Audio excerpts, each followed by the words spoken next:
6 months after stepping onto the mat for the first time, 15-year-old Holly was a British champion.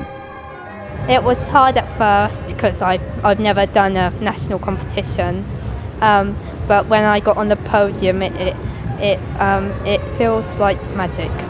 She now wants the overall senior title and to compete for Great Britain. I'd like to go to the Special Olympic Games in America in 2015.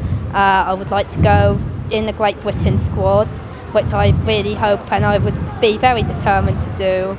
To do that, Holly needs to master the asymmetric bars, but that's a piece of equipment the club doesn't own. It needs to raise £3,000, and that's what inspired Dee to complete today's half marathon. She's just an amazing gymnast. I know she's got several disabilities and she's just really settled in well here and is a great inspiration to not only to our other disability gymnasts but also some of our squad and some of our recreational gymnasts as well.